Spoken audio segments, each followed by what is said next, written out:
Novidade incrível para os apaixonados pela loteca. Na loteca 1221, tivemos 161 ganhadores, cada um levando R$ 5.130,32. E o mais impressionante, 17 desses premiados são seguidores fiéis do nosso canal, que nos contaram que só conseguiram chegar aos 14 pontos, graças às informações detalhadas, precisas e estratégicas que compartilhamos aqui. Isso só reforça o que já sabíamos. A nossa equipe vem se dedicando com muito empenho e profissionalismo, analisando cada detalhe, estudando estatísticas, tendências e tudo que envolve cada partida, para oferecer as melhores informações sobre a loteca do Brasil. Nosso compromisso é claro: levar você, apostador, a resultados cada vez melhores. Cada dica, cada análise, cada palpite é pensado para que você tenha a maior chance de fazer 14 pontos também. E já fica o alerta: a loteca 1222 está chegando com grandes expectativas. E quem acompanha as informações de perto, vai estar um passo à frente rumo à premiação. Não perca nenhuma dica, porque aqui no nosso canal a qualidade das informações é o que faz a diferença entre apostar e ganhar de verdade. Jogo 1, Palmeiras e Flamengo. Está chegando a hora da decisão. Palmeiras e Flamengo vão se enfrentar na grande final da Libertadores, direto de Lima, no Peru. E se você acha que isso vai ser um jogo comum, se prepare. Cada detalhe pode decidir o campeão. Fica comigo até o final, porque vou te mostrar tudo o que pode mudar esse jogo e como analisar cada fator como um verdadeiro especialista. Você sabia que o Palmeiras não vence o Flamengo no Brasileirão há 11 anos?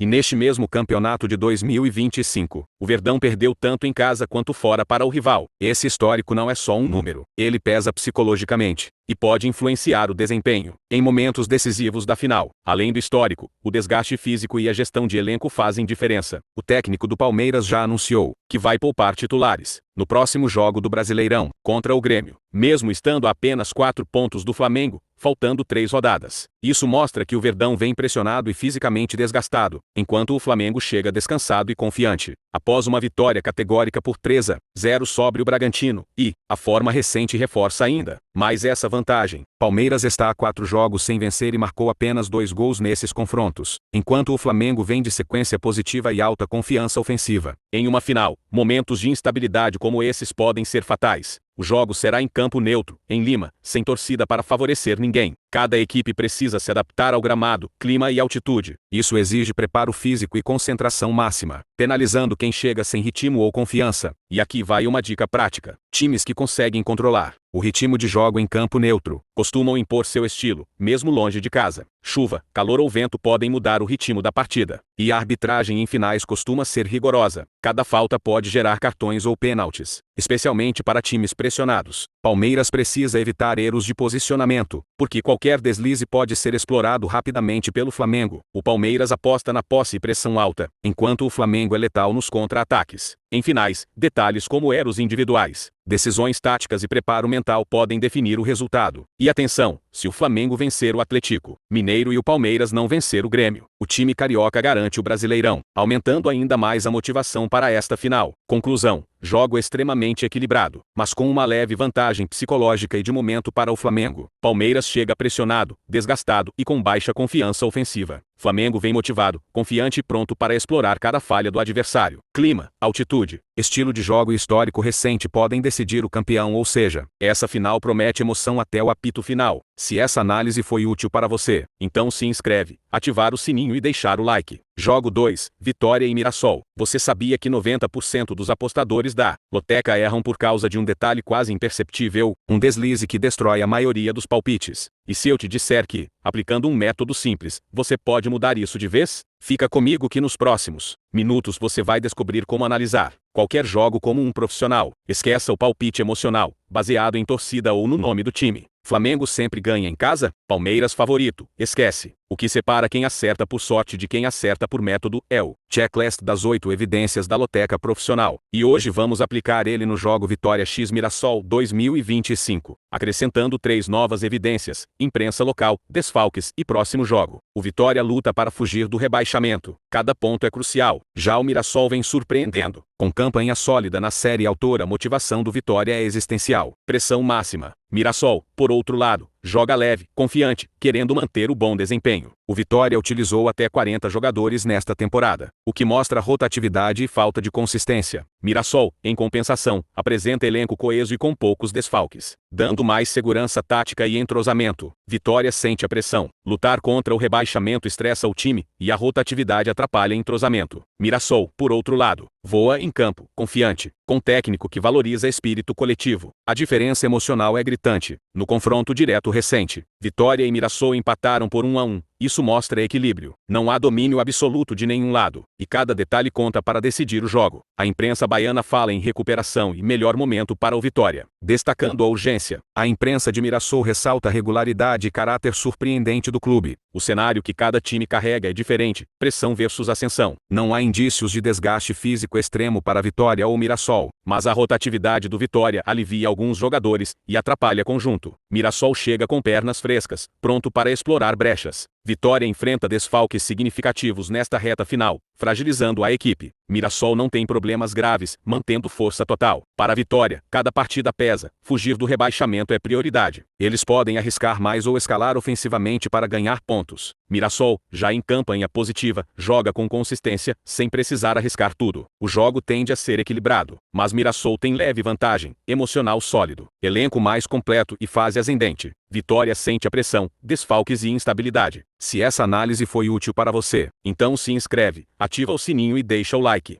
Jogo 3, Tottenham e Fulham. Você já percebeu que alguns jogos parecem previsíveis? Até começarem, quando a bola rola, tudo muda. E hoje nós vamos destrinchar Tottenham e Fulham com a precisão do checklist profissional das 8 evidências, e mais 3 extras, para revelar exatamente o que realmente está acontecendo por trás desse confronto. E já adianto, o jogo tem um favorito claro, e não é por acaso. O Tottenham entra nessa partida com um objetivo muito bem definido: seguir firme na disputa por vaga nas competições europeias. Cada rodada pesa, cada ponto conta, e tropeçar agora pode custar caro. Do outro lado, o Fulham vive aquele cenário clássico de sobrevivência na Premier League. Nem sempre mira o topo, mas precisa evitar qualquer aproximação perigosa da zona de risco. Para o Fulham, esse jogo é batalha. Para o Tottenham, é obrigação. E isso cria um peso motivacional totalmente diferente. A diferença de elenco também fala alto. O Tottenham tem mais peças, mais alternativas e mais capacidade de variar os jogos sem perder qualidade. O Fulham, não, é um time que depende muito de poucos nomes-chave. Quando esses jogadores não estão em dia inspirado, ou simplesmente são anulados, o time perde criatividade e agressividade. No papel e na prática, o Tottenham mantém um padrão de competitividade muito acima. Em casa, o Tottenham costuma jogar mais leve, mais confiante. A torcida empurra, o ritmo aumenta, o time cresce. Já o Fulham sofre quando leva o primeiro gol. Emocionalmente a equipe oscila, recua demais e raramente consegue reagir contra rivais mais fortes. É um duelo mental que favorece totalmente o Tottenham. E quando olhamos para os confrontos recentes, a história se repete: domínio do Tottenham, mesmo nos jogos mais equilibrados. O Fulham quase nunca consegue sair com os 3 pontos quando visita o Tottenham. A tendência é bem clara e reforça tudo o que o checklist já vem mostrando. A imprensa local também confirma esse cenário. Em Londres, os comentaristas que cobrem o Tottenham elogiam a consistência do time nesta temporada, especialmente a solidez defensiva e a evolução tática. No Fulham, os analistas apontam falhas recorrentes de concentração, dificuldade para enfrentar equipes de maior porte e pouca ousadia ofensiva. O sentimento geral: o Tottenham tem a responsabilidade e a capacidade de dominar o jogo. Fisicamente, o Tottenham chega mais inteiro. O elenco mais profundo reduz o impacto da sequência de jogos. Já o Fulham sente muito mais o desgaste,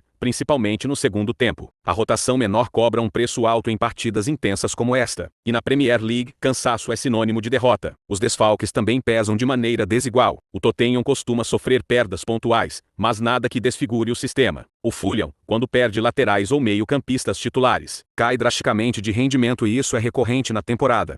O próximo compromisso do Tottenham é contra um adversário de nível intermediário, sem grande risco. A equipe não deve poupar. Ninguém encara esta partida como parte essencial da arrancada por objetivos maiores. O Fulham, porém, encara uma sequência pesada. Precisa pontuar, mas também não pode se desgastar demais. A posição na tabela obriga o time a tentar, mesmo sabendo das limitações. O Tottenham chega com foco total. O Fulham chega dividido entre necessidade e realidade, somando motivação, elenco, emocional, histórico, impressa local, desgaste, desfalques e impacto do próximo jogo. O cenário é cristalino. O Tottenham é superior em todos os eixos relevantes da análise. O jogo jogo tende a ser controlado do início ao fim, com domínio territorial e imposição técnica clara. Essa análise foi útil para você? Então se inscreve, ativa o sininho e deixa o like. Jogo 4. Ceará e Cruzeiro. Você já percebeu que, no futebol, existem jogos que parecem comuns, até você olhar mais fundo? Ceará e Cruzeiro é exatamente esse tipo de partida. À primeira vista, parece apenas mais um confronto no calendário.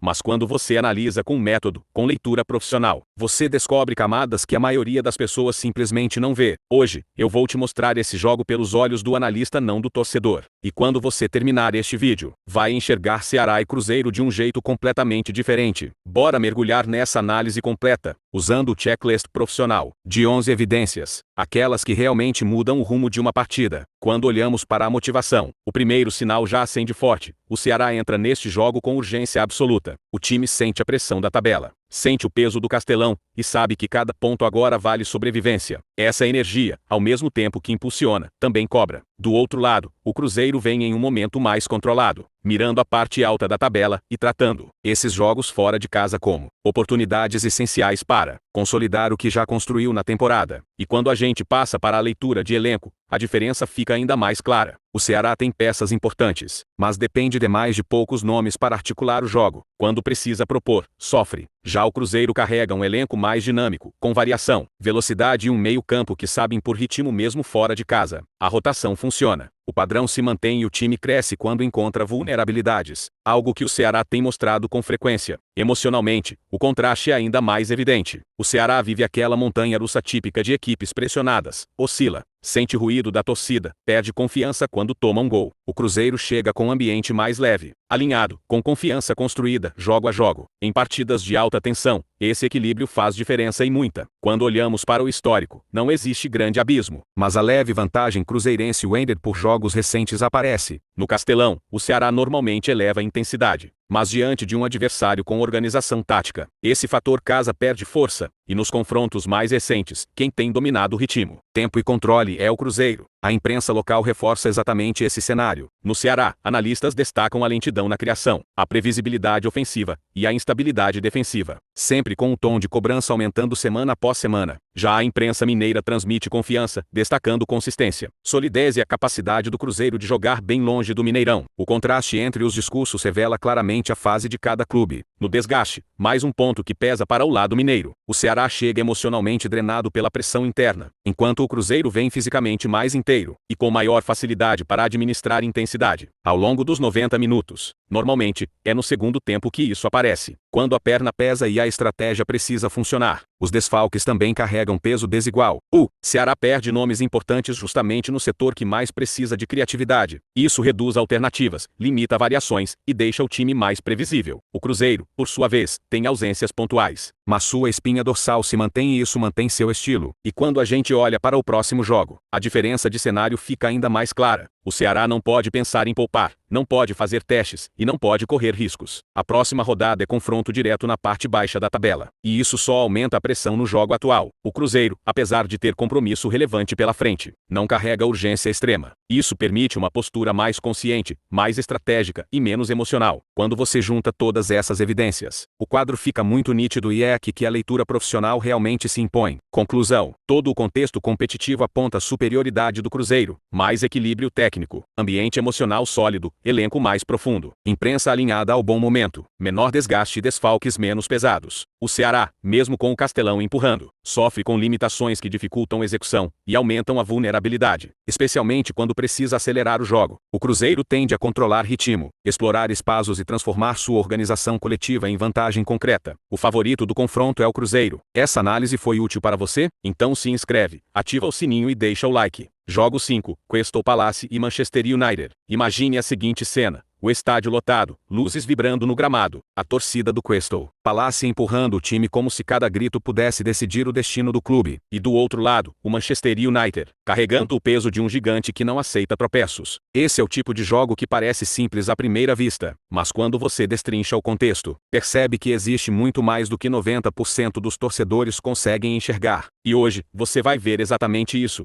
uma leitura profunda, baseada em evidências reais, análise fria e zero achismo. É quase como se você estivesse dentro do vestiário, ouvindo o que realmente importa antes da bola rolar. Vamos começar pela motivação, porque é ela que define o tom psicológico da partida. O Crystal Palace entra em campo com um objetivo muito claro: sobreviver e se manter longe da zona perigosa da Premier League. Jogando em casa, essa motivação vira combustível por um impacto direto na intensidade, na pressão, no ritmo do jogo. Mas do outro lado, o Manchester United carrega algo ainda maior: a obrigação de vencer. A tabela exige, o planejamento exige, a torcida exige, a imprensa exige. Eles não podem se dar ao luxo de tropeçar num confronto que, teoricamente, deveriam controlar. E quando a gente olha para o elenco, esse peso fica ainda mais visível. O Crystal Palace tem limitações claras: falta profundidade, falta variação tática, falta peça capaz de mudar o jogo sozinha, contra times fisicamente fortes e tecnicamente mais qualificados. O Palace depende quase exclusivamente de transições rápidas e organização defensiva. O United, por outro lado, chega com um conjunto mais robusto, meio-campo com maior capacidade de construção, velocidade nas pontas, mais soluções individuais, mais alternativas no banco, mesmo quando oscila. É um time que tem ferramentas para mudar o rumo de uma partida em segundos. E aí entra um dos fatores mais subestimados do futebol: o emocional. O Palace é um time que reage mal quando sofre gol cedo, fica ansioso, perde compactação, oscila. A torcida empurra, sim, mas também pressiona. E isso pesa quando o adversário é pesado. Já o United vive o tipo de pressão que só um gigante conhece. Mas, ao contrário do que muitos pensam, essa pressão está ajudando. O clima interno exige entrega, foco, disciplina. Eles chegam pilhados, mas positivamente pilhados. Quando olhamos o histórico, a linha segue a mesma: o United tem vantagem, especialmente em duelos em que a qualidade técnica se impõe. O Palace até cria dificuldades no Selhurst Park, mas dificilmente consegue controlar o jogo por muito tempo. Contra o United, cada erro costuma custar caro. E falando em pressão, a imprensa local aumenta ainda mais esse abismo.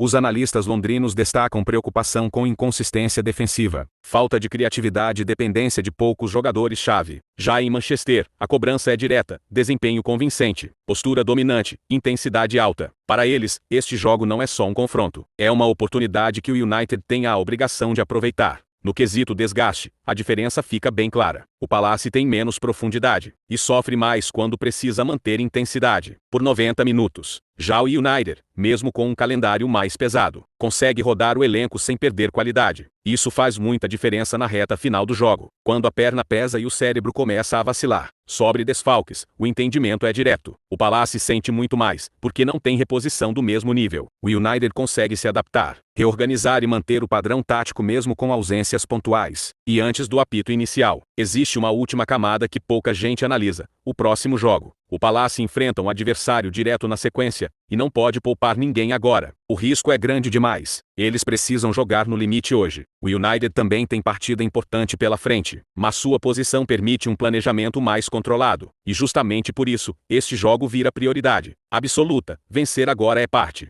fundamental da estratégia para se manter na parte alta da tabela e não entrar em turbulência. Depois de analisar tudo: contexto, elenco, pressão, histórico, desgaste e o impacto da rodada seguinte, o quadro fica cristalino. Conclusão: o conjunto das evidências converge para um favoritismo sólido do Manchester United, mais técnico, mais preparado mentalmente, mais organizado taticamente, menos afetado por desfalques e pressionado por uma necessidade competitiva maior. O Crystal Palace até pode equilibrar trechos do jogo, mas encontra um adversário com arsenal superior em todas as fases da partida. Essa análise foi útil para você? Então se inscreve, ativa o sininho e deixa o like. Jogo 6, Real Sociedade e Villarreal. A profundidade do elenco da Real Sociedade se destaca, especialmente no meio-campo, setor onde o time dita o ritmo e organiza transições ofensivas com precisão. Jogando em casa, essa característica se potencializa, permitindo controle do jogo e pressão constante sobre o adversário. O Villarreal, apesar de contar com nomes individuais de qualidade, apresenta fragilidades defensivas quando pressionado, abrindo espaços que a Real explora com inteligência. O emocional da Real Sociedade está equilibrado, com capacidade de manter a disciplina tática mesmo quando sofre o primeiro gol. Já o Villarreal demonstra instabilidade emocional, cresce ao abrir o placar,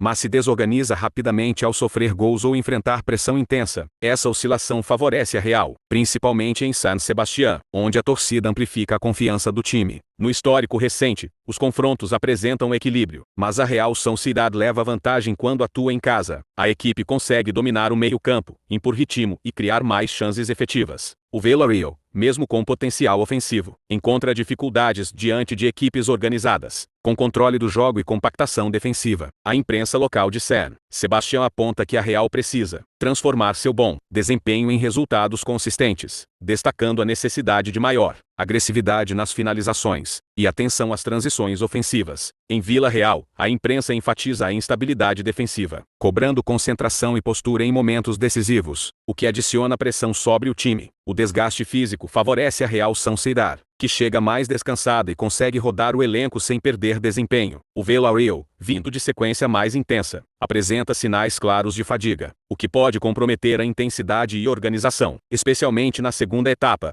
Nos desfalques, a Real mantém sua espinha dorsal intacta, sofrendo apenas baixas pontuais que não alteram o esquema tático. Já o Villarreal enfrenta ausências em setores críticos, principalmente na defesa, o que prejudica equilíbrio e capacidade de recomposição. O próximo jogo da Real Sociedad não exige poupança de jogadores, permitindo foco total neste confronto. O Villarreal, com compromissos importantes se aproximando, precisa administrar esforço e proteger peças-chave, o que influencia postura e intensidade. Além disso, a posição na tabela aumenta a pressão. A Real busca subir, enquanto o Villarreal precisa reagir para estabilizar sua campanha. Conclusão: a Real Sociedad se apresenta superior em praticamente todos os fatores: técnico, emocional, organização, desgaste e controle do jogo. O Villarreal possui qualidade e jogadores perigosos, mas oscilações, desgaste físico e desfalques pesam contra. O cenário indica domínio da Real, com mais volume ofensivo, maior controle territorial e capacidade de explorar as falhas defensivas do Villarreal. Essa análise foi útil para você? Então se inscreve, ativa o sininho e deixa o like. Jogo 7. Aston Villa e Wolves. O Aston Villa recebe o Wolves em Villa Park com a missão de impor ritmo e explorar o fator casa, que historicamente favorece sua intensidade e controle do jogo. O Wolves chega com capacidade de pressão e transição rápida, mas ainda apresenta oscilações fora de casa, abrindo espaço para o adversário local explorar vulnerabilidades táticas. Cada detalhe do confronto promete fazer diferença, e analisar esses elementos separa o palpite sorteado do palpite estratégico. O elenco do Aston Villa apresenta maior profundidade, especialmente no meio-campo, permitindo controlar o ritmo e organizar transições ofensivas de forma eficiente. O Wolves, apesar de nomes de destaque, depende muito da inspiração de alguns jogadores-chave e costuma encontrar dificuldades para se reorganizar rapidamente após perder a posse. Isso torna o confronto de controle e intensidade uma vantagem para o Villa. O emocional do Aston Villa está estável, com capacidade de manter disciplina tática mesmo sob pressão ou após sofrer gols. O Wolves demonstra instabilidade emocional fora de casa, cresce quando abre o placar, mas se desorganiza sob pressão intensa. Essa diferença psicológica tende a favorecer o time de Birmingham, em um duelo onde o controle territorial e a concentração serão determinantes. No histórico recente entre as equipes, há equilíbrio, mas o Aston Villa leva ligeira vantagem jogando em Villa Park. A equipe local consegue impor ritmo, criar chances e explorar a organização defensiva adversária. O Wolves, por outro lado, enfrenta dificuldade contra equipes bem estruturadas defensivamente, principalmente quando o adversário controla a posse de bola e pressiona no momento certo. A imprensa local de Birmingham enfatiza a necessidade do Aston Villa de transformar a posse em eficiência ofensiva, reforçando a importância da transição rápida e da pressão constante sobre os defensores adversários. Já os comentários em Wolverhampton destacam a oscilação emocional do Wolves, cobrando concentração, estabilidade defensiva e atenção aos detalhes, apontando que erros individuais podem ser decisivos fora de casa. O desgaste físico favorece o Aston Villa, que chega descansado e consegue rodar o elenco sem queda de desempenho. O Wolves vem de sequência mais intensa, apresentando sinais de fadiga que podem reduzir intensidade e recomposição tática, especialmente no segundo tempo, o que deve impactar a capacidade de pressão e organização do time visitante. Nos desfalques, o Aston Villa mantém sua espinha dorsal, sofrendo apenas baixas pontuais que não alteram significativamente o esquema de jogo. O Wolves, entretanto, enfrenta ausências em setores cruciais, comprometendo equilíbrio defensivo e coesão ofensiva, o que aumenta vulnerabilidades em momentos decisivos. Considerando o próximo jogo, o Aston Villa entra focado e sem necessidade de poupar jogadores, com calendário sob controle, podendo concentrar forças neste confronto. O Wolves, com partidas importantes se aproximando, precisa administrar esforço e proteger peças-chave, ajustando postura e intensidade. A posição na tabela também adiciona pressão. O Villa busca a aproximação de vagas europeias, enquanto o Wolves precisa reagir para consolidar posição intermediária e evitar surpresas negativas. Conclusão: o Aston Villa apresenta superioridade técnica, emocional e física, com elenco mais profundo, capacidade de ditar ritmo e controle territorial. O Wolves tem qualidade individual, mas oscilações, desgaste e desfalques pesam contra. O cenário indica domínio do Aston Villa, com maior volume ofensivo, exploração de falhas defensivas do adversário e capacidade de controlar os momentos críticos da partida. Essa análise foi útil para você? Então se inscreve, ativa o sininho e deixa o like.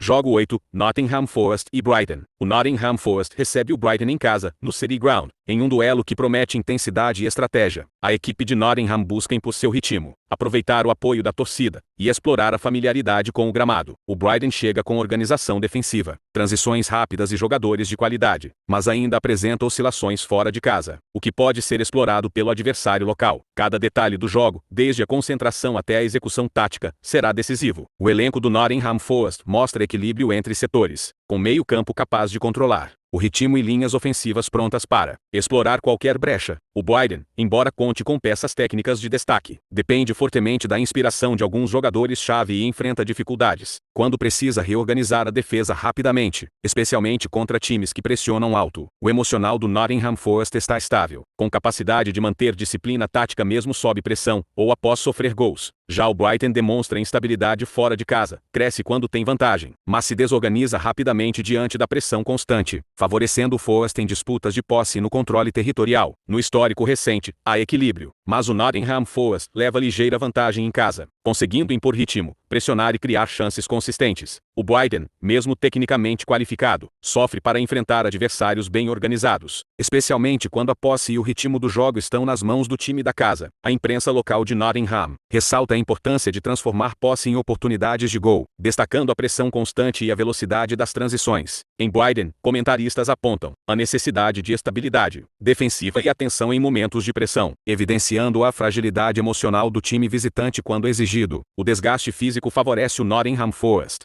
que chega com calendário menos pesado e consegue manter intensidade durante os 90 minutos. O Brighton, por outro lado, vem de sequência mais intensa, apresentando sinais de fadiga que podem reduzir a capacidade de recomposição defensiva e agressividade ofensiva, principalmente no segundo tempo. Nos desfalques, o Nottingham Forest mantém sua espinha dorsal, sofrendo apenas baixas pontuais que não comprometem o esquema tático. O Brighton enfrenta ausências importantes, especialmente em defesa e meio-campo, o que prejudica equilíbrio, coesão coletiva e aumenta vulnerabilidades durante a partida. Considerando o próximo jogo, o Nottingham Forest entra totalmente focado, sem necessidade de poupar jogadores, com calendário controlado. O Brighton, com partidas de maior peso estratégico se aproximando, precisa gerenciar esforços e proteger jogadores-chave, o que influencia diretamente postura, intensidade e decisão de movimentações táticas. A posição na tabela também aumenta a pressão. O Forest busca avançar na classificação e se aproximar de torneios europeus, enquanto o Brighton precisa reagir para consolidar posição intermediária e evitar oscilações de desempenho. Conclusão: o Nottingham Forest apresenta superioridade técnica, emocional e física, com elenco equilibrado, capacidade de controlar o jogo e explorar o fator casa. O Brighton possui qualidade individual, mas oscilações, desgaste e desfalques pesam contra. O cenário indica domínio do Nottingham Forest, maior volume ofensivo, controle territorial e exploração das vulnerabilidades do adversário. Essa análise foi útil para você? Então se inscreve, ativa o sininho e deixa o like. Jogo 9, West Ham e Liverpool. O West Ham recebe o Liverpool no London Stadium em um duelo que promete intensidade e estratégia. A equipe londrina precisa impor ritmo, aproveitar o fator casa e explorar a familiaridade com o gramado. O Liverpool chega com capacidade técnica, organização defensiva e transições rápidas, mas ainda apresenta oscilações fora de casa, especialmente contra equipes que pressionam alto. Cada detalhe, da concentração à execução tática, será determinante para o resultado. O elenco do West Ham apresenta equilíbrio entre setores, com meio-campo capaz de controlar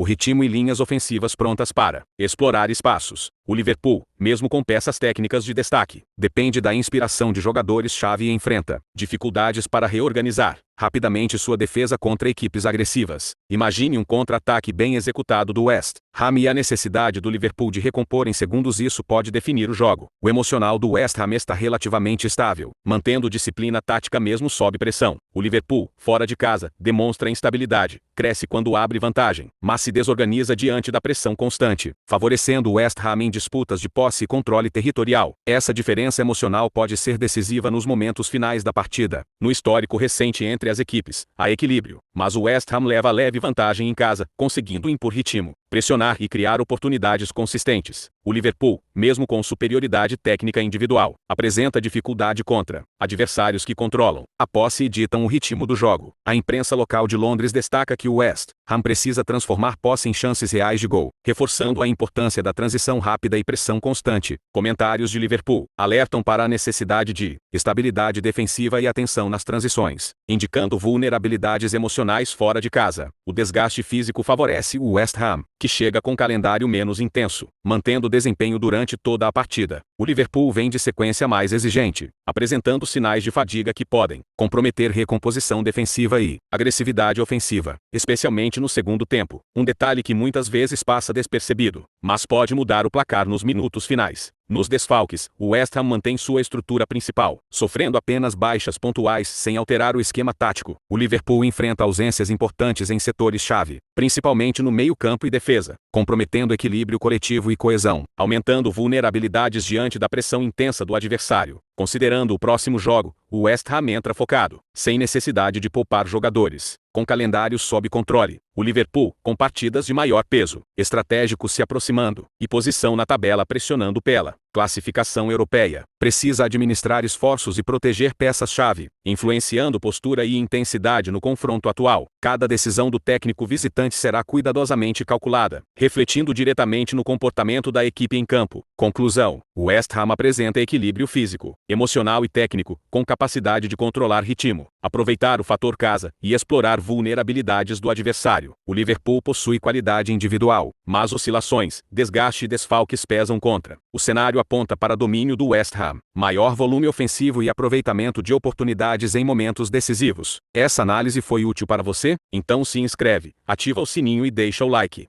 Jogo 10, Corinthians e Botafogo. Hoje nós vamos mergulhar em uma das análises mais completas do confronto entre Corinthians e Botafogo. E ao longo desse vídeo você vai perceber como cada detalhe, cada nuance e cada evidência muda completamente a leitura desse jogo. Fica comigo até o final porque você vai enxergar essa partida com um nível de profundidade que poucos torcedores ou analistas realmente dominam. E isso faz toda a diferença. Vamos começar observando o que realmente move essas equipes. A motivação do Corinthians vem de dentro para fora, jogar em casa, diante da própria torcida, com a obrigação de reconquistar território e firmar crescimento na tabela. É aquela energia que você sente no estádio mesmo antes do apito inicial. Um time que não só quer, mas precisa se afirmar. Do outro lado, o Botafogo chega carregando um peso diferente. A motivação existe, claro, a necessidade de pontuar também, mas a oscilação fora de casa, aquela instabilidade que insiste em aparecer nos momentos decisivos, interfere diretamente no comportamento da equipe. É como correr numa pista inclinada, dá para chegar, mas o esforço é muito maior.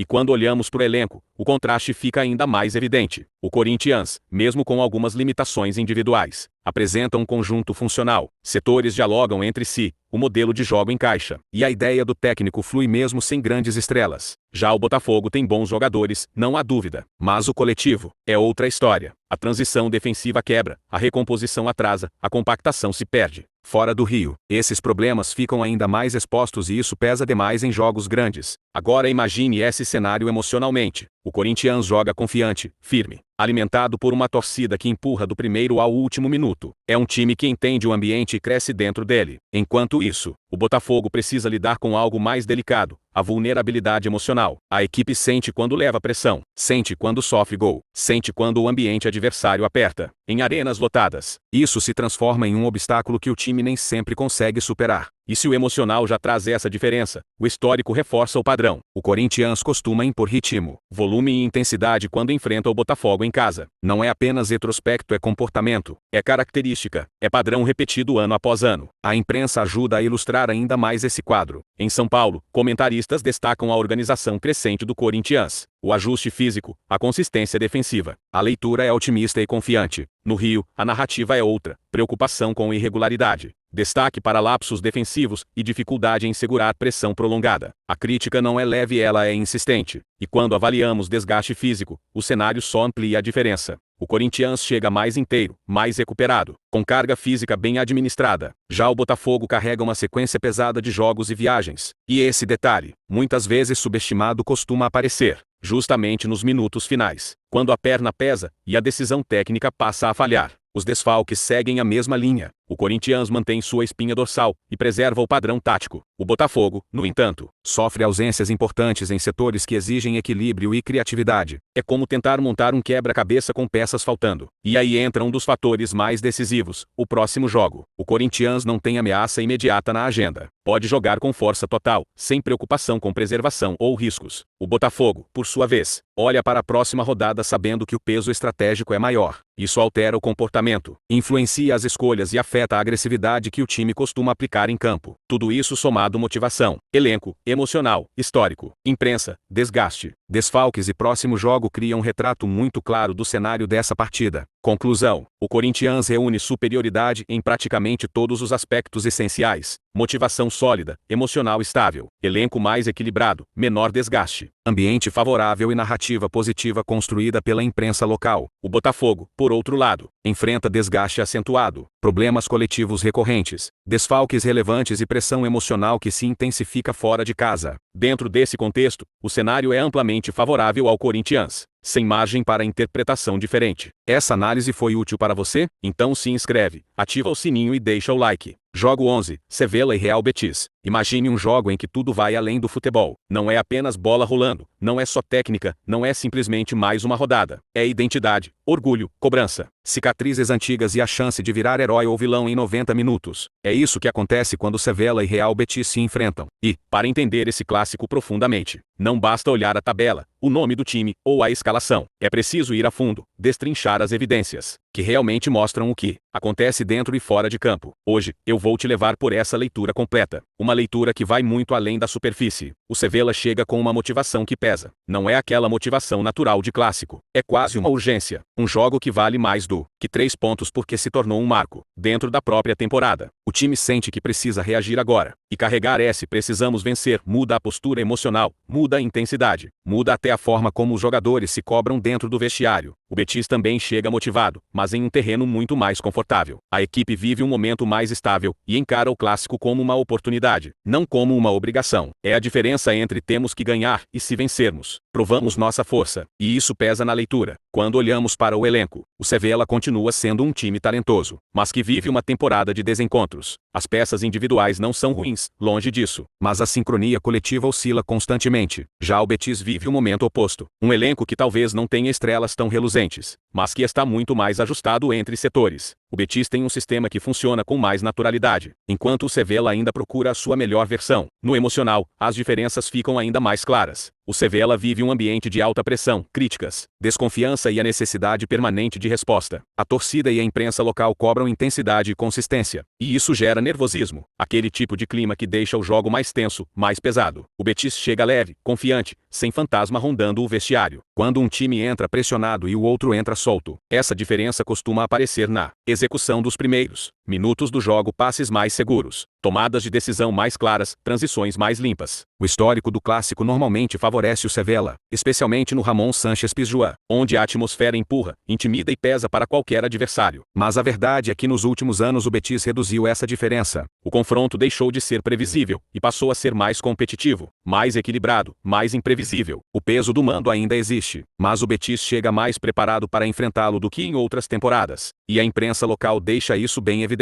Os comentaristas de Sevilha tratam este clássico como uma verdadeira prova de fogo. Para o Sevilla, a percepção dominante é a de que a equipe precisa mostrar evolução, não só competir, mas convencer. Enquanto isso, o noticiário sobre o Betis destaca a organização, estabilidade e maturidade tática. A imprensa, de forma geral, enxerga um Betis mais seguro e um Sevilla mais pressionado. E quando a imprensa local reforça essa narrativa, isso infiltra no ambiente, nos bastidores e até na relação com a torcida. O desgaste entra como mais um elemento que desequilibra o cenário. O Sevilla chega emocionalmente sobrecarregado, fisicamente desgastado por partidas tensas e séries de ajustes táticos. Não é um desgaste extremo, mas é perceptível. O Betis chega mais fresco, com rotações bem distribuídas e jogos mais controlados. A diferença entre um time mentalmente pressionado e outro, mentalmente sereno, cria impacto direto no ritmo de jogo. Os desfalques ampliam esse contraste. O Sevilla perde peças importantes para a estrutura defensiva e para a criação, o que dificulta encontrar um padrão estável no meio e na defesa. O Betis também tem baixas, mas consegue manter o formato tático, o que minimiza o impacto. Quando os desfalques afetam a espinha dorsal, o efeito é muito maior e é exatamente o que acontece com o Sevilla. e o próximo jogo carrega peso diferente para cada lado. O Sevilla não pode relaxar, não pode administrar, e não pode pensar em poupar ninguém. A sequência é decisiva, e qualquer tropeço agrava a pressão, piora o clima e mexe com o planejamento interno. Já o Betis chega com a agenda limpa, com foco total no clássico, e sem risco de comprometer o jogo seguinte. A tabela explica muito. O Sevilla joga pela sobrevivência emocional dentro da temporada. O Betis joga pela afirmação. Quando juntamos todas as evidências, o quadro fica nítido. O Sevilla joga pressionado, instável e desgastado. O Betis chega organizado, emocionalmente equilibrado e taticamente mais consistente. O mando de campo mantém o Sevilla vivo no confronto, mas o contexto da temporada coloca o Betis em posição superior. Essa análise foi útil para você? Então se inscreve, ativa o sininho e deixa o like. Jogo 12, Chelsea e Arsenal. Respira fundo porque agora a gente vai entrar no tipo de análise que separa quem apenas vê o jogo, de quem realmente entende o que está acontecendo dentro de campo e fora dele. O clássico entre Chelsea e Arsenal não é apenas um duelo por 3 pontos. É um choque de estados emocionais, diretrizes táticas, pressões internas e contextos que só ficam claros quando você enxerga o jogo por dentro. E é isso que vamos fazer agora. O Chelsea chega pressionado pela irregularidade. É um time que alterna atuações sólidas com quedas abruptas de rendimento. E essa oscilação cria um ambiente interno onde cada clássico vira uma prova obrigatória. Jogar em casa aumenta o senso de responsabilidade. E o peso emocional desse duelo londrino carrega camadas que vão além da tabela. O Arsenal entra com outro tipo de motivação. Não é apenas ganhar, é manter o ritmo de candidato. Eles têm objetivos claros na temporada, brigam no topo, e sabem que tropeçar em clássico pode custar muito mais do que 3 pontos. É uma motivação mais madura, mais consciente, mais estratégica. Aqui fica evidente a diferença entre as duas equipes. O Chelsea tem talento, tem velocidade, tem juventude, mas não tem consistência. Em algumas partidas o time parece pronto para voar. Em outras, demonstra fragilidades que se repetem mesmo com jogadores diferentes. O Arsenal, ao contrário, apresenta uma espinha dorsal sólida. Titulares e reservas falam a mesma língua tática. A reposição funciona. O padrão se mantém. O elenco é mais coeso, mais sincronizado e, principalmente, mais confiável. Isso pesa muito em jogos de alta exigência. Esse é um dos pontos mais sensíveis. O Chelsea vive um ambiente instável. A cobrança é alta, a paciência é curta, e cada erro vira combustível para a pressão adicional. É uma atmosfera que exige força mental acima do normal. O Arsenal vive o oposto, um clima leve, de confiança, de equipe que sabe o que faz. Jogadores e comissão técnica mostram sintonia, e isso aparece nas pequenas coisas como a tomada de decisão, a recomposição e a disciplina tática. Nos últimos confrontos, o Arsenal conseguiu impor seu jogo com mais facilidade. Mesmo quando o Chelsea apresentou bons momentos, o Arsenal encontrou maneiras de controlar o ritmo, ajustar marcações e explorar fraquezas repetidas. É um histórico recente que não dita o resultado, mas molda o contexto. E nesse contexto, o Arsenal leva vantagem. A imprensa londrina tem sido direta. O Chelsea ainda não encontrou sua melhor versão. Os comentaristas reclamam da irregularidade defensiva, da falta de coordenação nas transições e da dificuldade de manter controle emocional em jogos grandes. Do lado do Arsenal, os analistas destacam evolução, maturidade, confiança e clareza de projeto. Comentários elogiam o padrão de jogo, a consistência e a capacidade de adaptação mesmo em partidas difíceis. Essa diferença na percepção externa revela muito sobre o momento interno dos dois clubes. O Chelsea chega ao clássico com desgaste moderado, fruto de uma sequência de jogos intensos, que exigiu ajustes constantes na escalação. O Arsenal, mesmo com o calendário cheio, administrou melhor a minutagem. O elenco mais equilibrado permitiu rotações inteligentes, preservando a força física do time titular. No somatório, o Arsenal se apresenta mais inteiro. O Chelsea sente mais. Quando um titular sai, a queda de rendimento aparece. Em algumas posições, o time não tem substitutos com o mesmo impacto, o que mexe no sistema e na segurança defensiva. O Arsenal, mesmo com possíveis ausências, mantém padrão, mantém identidade, mantém funcionamento. A estrutura permanece firme. O Chelsea sabe que tem compromissos importantes pela frente, mas nenhum deles tira o foco deste clássico. O peso emocional e a pressão da tabela fazem o time jogar este confronto como prioridade máxima. O Arsenal também tem decisão na sequência, mas encara este duelo como estratégico, por disputa direta, por tabela, por afirmação. O foco é total. Conclusão: com base nas 8 evidências, o cenário mostra um Arsenal mais sólido emocionalmente, mais estruturado coletivamente e menos vulnerável a oscilações e desfalques. O Chelsea precisa superar suas próprias instabilidades para equilibrar o confronto, enquanto o Arsenal chega sustentado por coerência tática, confiança e consistência. A diferença entre as equipes está no momento. O Arsenal opera com clareza e estabilidade. O Chelsea depende de respostas imediatas para não ser engolido pelo próprio contexto. Essa análise foi útil para você? Então se inscreve, ativa o sininho e deixa o like.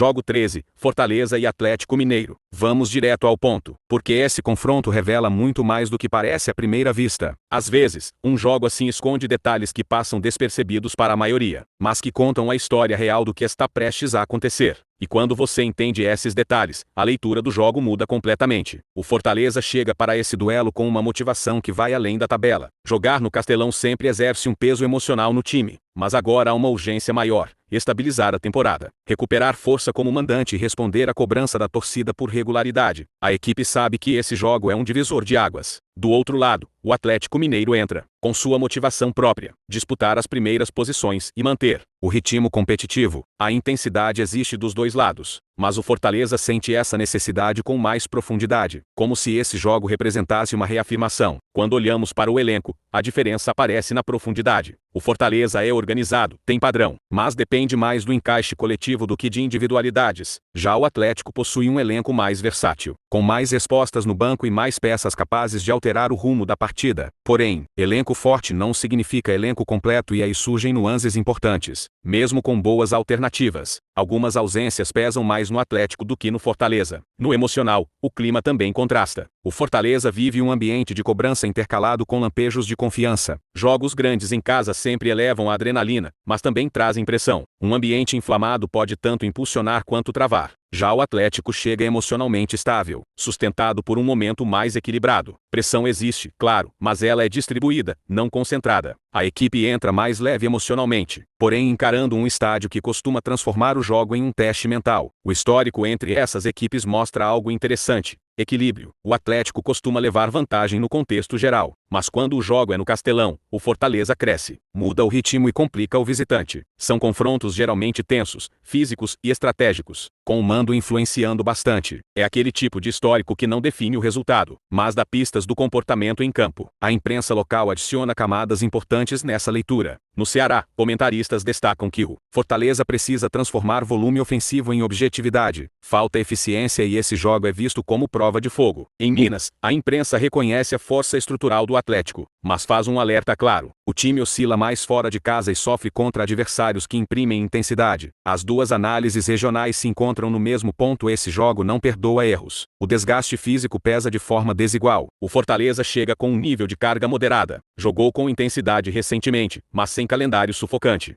Há fôlego para impor ritmo, principalmente no primeiro tempo. O Atlético, por outro lado, vem de sequência mais dura, com viagens e jogos pesados. Isso pode aparecer na recomposição e na intensidade defensiva, especialmente na segunda metade da partida. É aquele desgaste que não derruba o time, mas reduz a consistência. Nos desfalques, o Fortaleza perde algumas peças úteis, mas mantém sua estrutura principal. O sistema continua intacto, mesmo com limitações de variação. O Atlético sofre mais. Ausências estratégicas afetam a construção pelo meio e a sustentação defensiva. E esse tipo de ausência mexe diretamente na identidade tática, porque interfere na fluidez e no equilíbrio entre os setores. E quando olhamos para o próximo jogo, a diferença de foco fica clara. O Fortaleza não tem motivo nenhum para segurar energia. Esse é o jogo prioritário. É aqui que a equipe define seu rumo na temporada. O Atlético também encara o confronto como relevante, mas, pelo peso da sequência e da posição na tabela, precisa administrar mais a intensidade. Isso não significa poupar, mas sim dosar. O Fortaleza entra com urgência total. O Atlético entra pensando em hoje, mas olhando de rabo de olho para o calendário. Conclusão: o conjunto das evidências forma uma leitura clara. O Fortaleza chega mais adaptado ao contexto do mando, com motivação elevada, emocional alinhado ao ambiente e menor desgaste na temporada recente. O Atlético possui melhor elenco, mas lida com desfalques importantes, sequência pesada e adaptação mais difícil fora de casa. A soma dos fatores favorece o mandante no contexto geral, enquanto o Atlético depende de execução precisa para equilibrar as condições estruturais do confronto. Essa análise foi útil para você? Então se inscreve, ativa o sininho e deixa o like.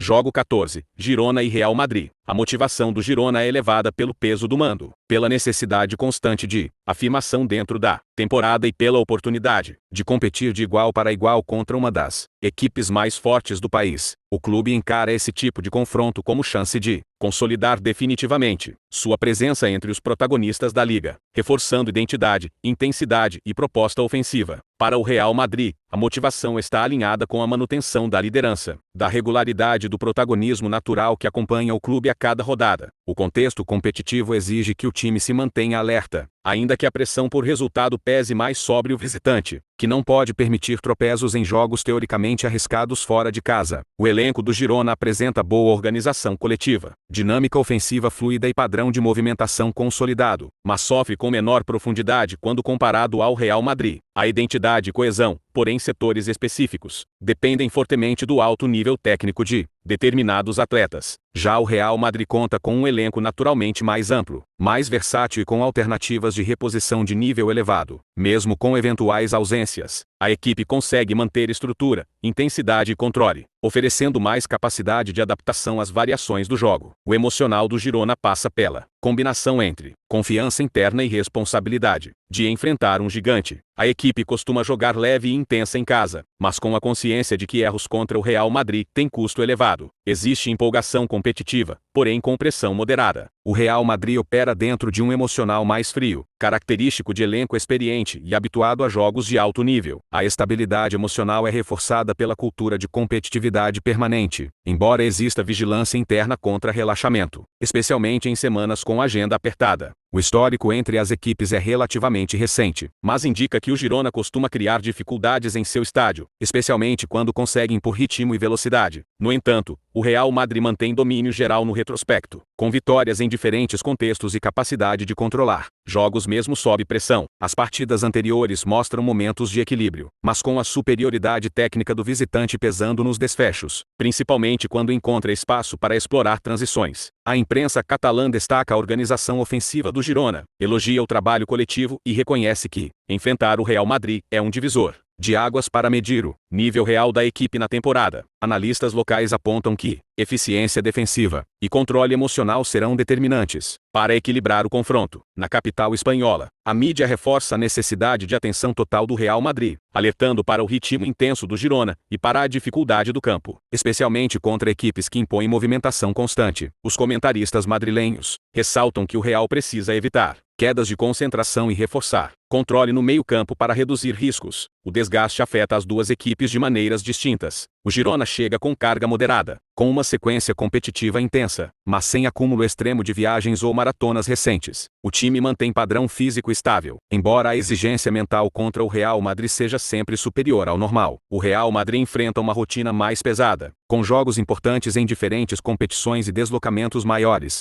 A gestão física do elenco é mais complexa, e certos jogadores acumulam minutos elevados, o que pode influenciar intensidade e consistência defensiva na segunda metade do jogo. Os desfalques do Girona atingem pontos específicos, reduzindo alternativas de rotação e obrigando ajustes estruturais em setores defensivos e de apoio. A espinha dorsal permanece preservada, mas a falta de determinadas peças diminui a variedade de respostas táticas. O Real Madrid, por sua vez, lida tradicionalmente com ausências relevantes ao longo da temporada, especialmente em setores de criação e transição, mas mantém capacidade competitiva devido à profundidade do elenco. A ausência de certas figuras-chave altera dinâmicas ofensivas e pode reduzir fluidez, embora não comprometa totalmente o sistema. O próximo jogo do Girona não pressiona diretamente a escalação, permitindo foco total no duelo atual. O time entende o peso estratégico do confronto, considerando que enfrentar o Real Madrid influencia não apenas tabela, mas também a leitura externa sobre o patamar da equipe. Não há tendência de poupar, e o esforço é concentrado exclusivamente neste jogo. O Real Madrid, por outro lado, observa o próximo compromisso com atenção, especialmente se envolver competição continental ou rival direto na briga por título. Isso pode influenciar a gestão de minutagem de alguns atletas, ainda que o clube trate cada rodada da liga com seriedade total devido ao impacto direto na disputa pelas primeiras posições. A posição na tabela obriga o Real a manter controle e intensidade, mas a sequência de jogos exige administração cuidadosa. Conclusão: a soma das 8 evidências, aliada ao impacto dos desfalques, do desgaste e das percepções das imprensas locais, revela um confronto em que o Girona chega forte pelo contexto do mando, pela organização coletiva e pela identidade competitiva. O Real Madrid, entretanto, mantém superioridade estrutural, maior profundidade de elenco, estabilidade emocional e experiência consolidada em jogos decisivos. O cenário indica equilíbrio competitivo dentro da dinâmica do jogo, mas com um conjunto de fatores, favorecendo a equipe visitante pela capacidade de adaptação, controle e imposição técnica ao longo dos 90 minutos. Essa análise foi útil para você? Então se inscreve, ativa o sininho e deixa o like.